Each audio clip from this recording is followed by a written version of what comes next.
Hey friends, welcome back. Today we're going to do A Righteous First for Vengeance, issue number 1 by Image Comics, made by Rick Remender and Andre Lima Arugio. So yeah, I saw this comic lying around for a while, and I stumbled upon 5 comics that I have now. And there's, I believe, 11 in total, so I need to check that out later. If it's good, actually. We're going to find out. So let's dive in. Yeah. So we start in Vancouver, and immediately I'm drawn to the art and the colors. And the colors and the art is freaking nice. A lot of wide shots, a lot of detail, a lot of, what I like, immersion. Being sucked into this world, and lively people going through their daily things. We have people going to the mall, buying stuff, and beggars, etc. So we are getting introduced to this guy. And this guy, I don't know his name because it's never been, explained to me, because there is no narrative about that. And what this comic is a lot of visual storytelling in a very good way. So it starts to rain, and he wants to go to the bus, and there's old people here, and then he says, "Okay, I'm going to hold the bus for you," and says, "Okay, please get in." And they are thankful for him. So he's sitting down, and he looks at the old people, and they are thankful for his how do you say, gesture? That's probably the word. People are here doing their own thing, and he is finally sitting down. Then he puts out his telephone, and we see some kind of a marker here. So I believe this is where he needs to go, but he also sees this. Andrew's accuser disappears. FBI say sex trafficking cases open. Okay. And we see his face change. Don't know what that means, but maybe we'll find out. So he wants to get the smokes, but it's all wet. So this old man says, "You should get an umbrella." Yeah, he says. So I'm told. So he's getting out here, and it's dry. And I thought to myself, okay, he's here at the destination. But no, basically he can't get out. So he goes to the store, and he is looking around, but he doesn't look, watching out.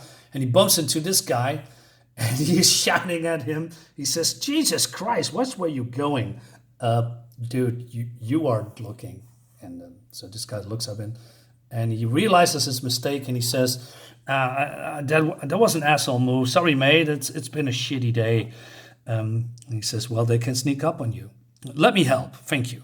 So he's here, and this guy is going away.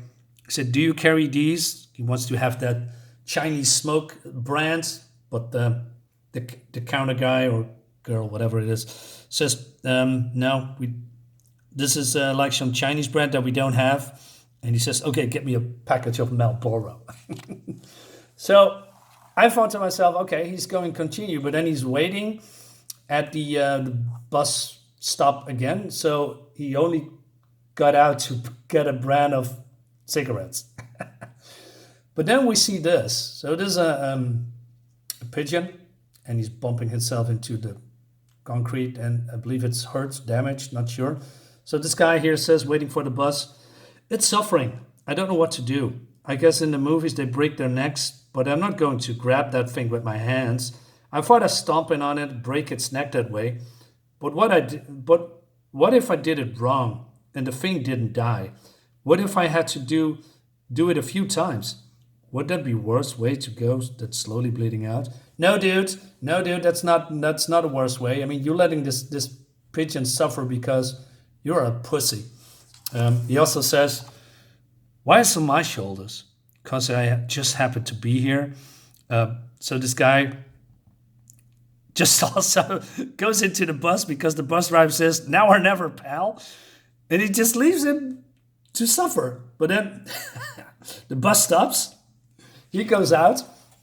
He goes back and stops this poor creature to death. And then the bus driver says, "Yeah, fuck it, I'm going away." And it's starting to rain again. So he goes back to this, and this guy says, "You should get an umbrella." Okay, that made me laugh. So finally, he is here at the destination, and it's dark now. And I also love this light source, coming from that, from the telephone shining in his face. So I wonder, okay, what's going on here? We don't have much going on when it comes to, plot, but there's a lot of, like I said, visual storytelling, and that it really pulls you in somehow. You really want to know what's going on.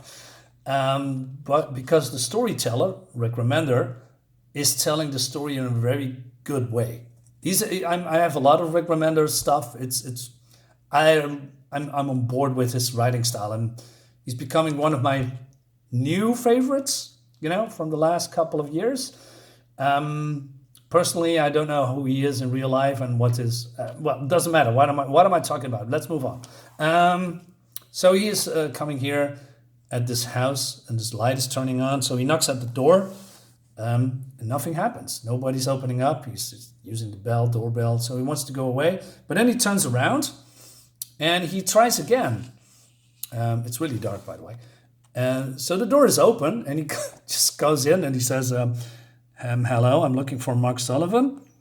And then we see pictures, but he still has this bloody shoe that it's just walking into the house. And there's the sound of this kettle with water cooking, boiling, and it's still whistling. Is that how you say it? But also the food is still warm. So he opens up the door that's here, and he looks inside. Well, the kettle is still on the stove. Is that how you call it? I'm not sure. Let's call it a stove, although it's not using fire. I know it's induction, but and then we see this, and I thought to myself, what is going on? What is this? People are dead, tortured to death. And also this here, it's gruesome. And finally he takes it off because the sound is getting louder and louder and louder. But then he remembers this guy that he bumps into, tape, and this Dranio. So he panics. He grabs a cloth and wipes all the evidence that he was here. So he runs away, and also, getting a cigarette with how he's shaking hands, and he leaves the compound. But that's a mistake because he still has this bloody shoe, and that's the end of the book for now. This is great. Oh man, I'm on board with this. And when you see other Rick Remender stuff, he did Scumbag. I don't know that. I have this one, Therefore Glory. I got 2 trade paperbacks. I really like this one. Check that out. I also got the first volume of Low. Also great stuff. I don't know where this is going, but I think it's gonna be great. Let me know what you think, guys. Like I said, there's not much going on when it comes to, narrative, but the visual stuff, A-okay. Guys, thank you so much. See you later. Subscribe to my channel and all that jazz. Like my video, share my video. See you next time. Bye.